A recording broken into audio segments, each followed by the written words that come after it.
Now, new research suggests the number of children requiring foster care in England could rise by a third over the next decade, with claims many councils are unprepared. Well, I'm now joined by Andy Elvin, who's CEO of the Adolescents and Children's Trust. Thank you very much indeed for joining us this morning on Sky News. Now, the report says that local authorities are abjectly failing to meet their legal duties to plan for and provide foster placement. But isn't the real issue here about funding, which has been cut, and many councils are struggling? Absolutely spot on. Central government-based think tanks sometimes think they can just join in with the bullying of local authorities.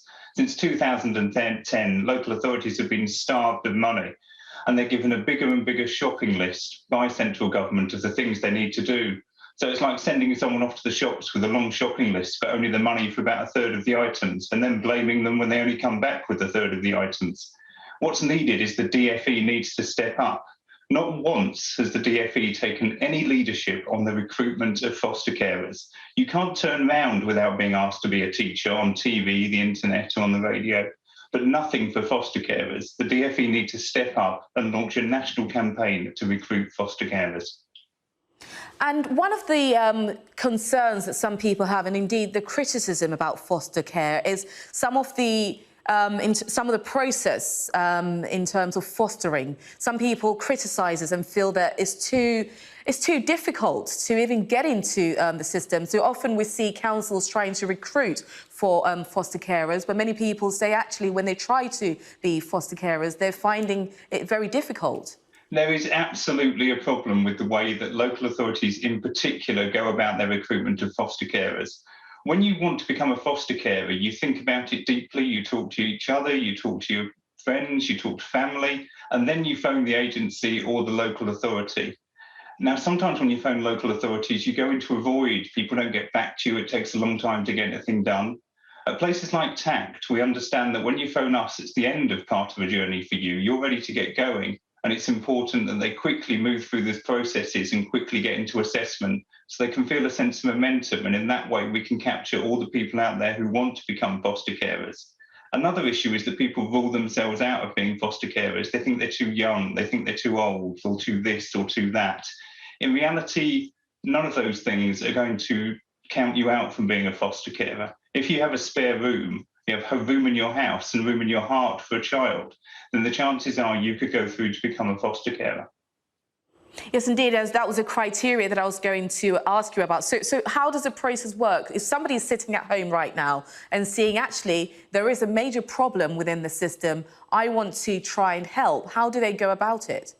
They could simply go online and search TACT and give us a ring or contact their local authority. And immediately you go into what's called an initial visit with us. We're using mostly these days FaceTime or Zoom. We have a quick tour of the house, talk to you about some basic questions about, have you got a spare room and your working situation and how much time you have. And then you're quickly into something called Skills to Foster, which is again online these days after the pandemic, where you learn a lot about fostering and meet some foster carers and probably meet some children who've previously been in foster care. And then you're into the assessment process. That can take some time because we are placing some vulnerable children and their childhoods are very precious. So we need to absolutely check that you are the right person to be a foster carer. But while you're going through that assessment process, you're meeting other foster carers, you're undergoing training, and within 4 to 6 months, you will be ready to become a foster carer. And Andy, just very quickly on this, the report also says around 3/4, that's 74% of local authorities, say that they had no forecasts of future demand for foster care. What does this even mean and where do we go from here? It's very difficult to forecast future demand for foster care. There are a lot of moves at the moment, and the Independent Review of Children's Social Care is very strong on this in England and similarly in Wales and Scotland.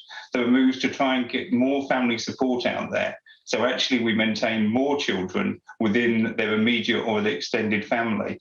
And what we really need is to look at this as a whole. It's not just foster care, it's the entire system. What support are we giving birth families to keep children with them? What support are we giving grandparents and uncles and aunts who selflessly step forward to look after children? They don't get nearly the same support as foster carers, and it'd be very simple to give them the same support if the DfE were willing to fund it. And the other thing we need to address is the care market. There are a lot of private equity companies that are based offshore and pay no UK tax, who are making an absolute fortune out of buying up fostering agencies and buying up children's homes, and they are vultures. The DfE needs to step in and stop all this money flowing out of the children's care system into offshore tax havens. Andy Elvin, thank you very much indeed for your time on Sky News this morning. Thank you very much.